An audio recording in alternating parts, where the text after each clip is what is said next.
दुनिया के सबसे महान पुरातात्विक स्थलों में से एक को देख रहे हैं, जिसे सिगिरिया कहा जाता है, जिसे रावण के महलों में से एक माना जाता है। श्रीलंका में स्थित यह अद्भुत स्थल दुनिया में ऐसा कुछ भी नहीं है, इसीलिए इसे दुनिया का 8वां अजूबा भी कहा जाता है। अब आप सोच रहे होंगे कि इस साइट में ऐसा क्या खास है। यह वास्तव में एक विशाल अखंड चट्टान है, लगभग 660 फीट लंबा, और आप देख सकते हैं कि इसका एक सपाट शीर्ष है, जैसे किसी ने इसे एक विशाल चाकू से काटा। शीर्ष पर अविश्वसनीय खंडहर हैं, जो बेहद रहस्यमय हैं। जैसा कि आप देख सकते हैं कि यहां और वहां बहुत सी अजीबोगरीब ईंट संरचनाएं हैं, और यह न केवल आगंतुकों के लिए भ्रमित करने वाली है, बल्कि पुरातत्वविद भी पूरी तरह से यह नहीं समझ पा रहे हैं कि इन संरचनाओं का उपयोग किस लिए किया गया था।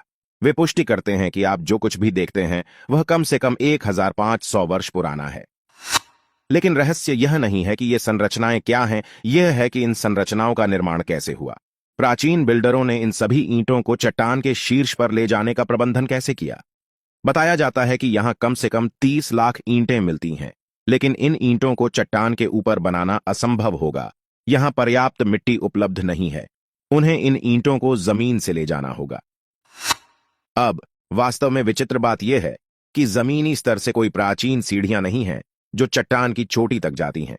देखिए, ये सभी धातु सीढ़ियां पिछली शताब्दी में बनाई गई थीं। इन नई सीढ़ियों के बिना इस चट्टान पर चढ़ना काफी मुश्किल होगा।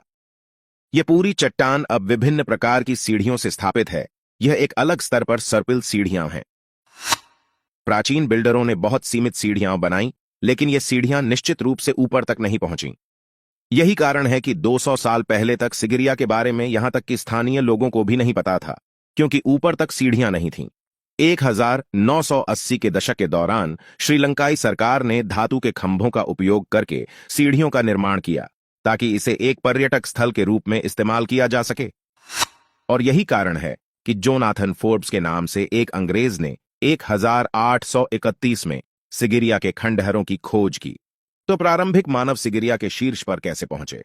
आइए मान लें कि इन बहुत खड़ी जंगली इलाकों के माध्यम से चढ़ाई करना संभव है, लेकिन जमीनी स्तर से 30 लाख ईंटें लाने के लिए आपको उचित सीढ़ियों की जरूरत जरूर पड़ेगी। इसके बिना उन्हें शीर्ष पर पहुंचाना असंभव होगा। भले ही हम यह दावा करें कि ईंटों को चट्टान के ऊपर ही किसी चमत्कारी तरीके से बनाया गया था, यहां के निर्माण कार्य में सैकड़ों श्रमिकों की आवश्यकता होती। उन्हें अपना भोजन कैसे मिला, और टूल्स के बारे में क्या? उन्होंने अपने विशाल आदिम औजारों को कैसे ढोया? वे कहां आराम और सोते थे? यहां केवल ईंटें ही नहीं हैं, आप संगमरमर के विशाल ब्लॉक भी पा सकते हैं। दूधिया सफेद संगमरमर के पत्थर इस क्षेत्र के मूल निवासी नहीं हैं। ये ब्लॉक वास्तव में बहुत भारी होते हैं। एक कदम बनाने वाले हर पत्थर का वजन लगभग 20-30 किलोग्राम होता है, और हम यहां हजारों संगमरमर के ब्लॉक पा सकते हैं। विशेषज्ञ इस बात से सहमत हैं कि संगमरमर प्राकृतिक रूप से आसपास कहीं नहीं पाया जाता है, तो उन्हें 660 फीट की ऊंचाई तक कैसे ले जाया गया, खासकर बिना सीढ़ियों के? इसमें पानी की एक बड़ी टंकी भी है। यदि आप इसके चारों ओर ईंटों और संगमरमर के ब्लॉकों को नजरअंदाज करते हैं, तो आप समझते हैं कि यह ग्रेनाइट से बना दुनिया का सबसे बड़ा मोनोलिथिक टैंक है।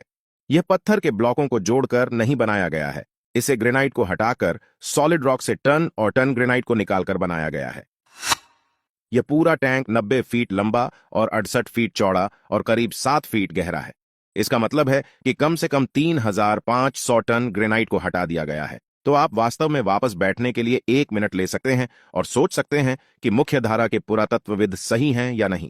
यदि मनुष्य ग्रेनाइट पर छेनी, हथौड़े और कुल्हाड़ी जैसे आदिम औजारों का उपयोग कर रहे होते, जो कि दुनिया की सबसे कठोर चट्टानों में से एक है, तो 3500 टन को हटाने में वर्षों लग जाते। और इतने सालों में ये मजदूर अपना पेट कैसे पालते थे, जब उनके पास जमीनी स्तर तक जाने के लिए सीढ़ियां भी नहीं हैं?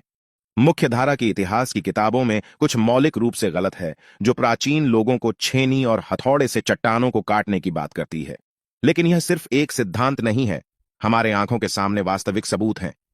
क्या यह अद्भुत नहीं है? क्या आपको नहीं लगता कि प्राचीन लोगों के पास उन्नत उपकरण और प्रौद्योगिकियां थीं?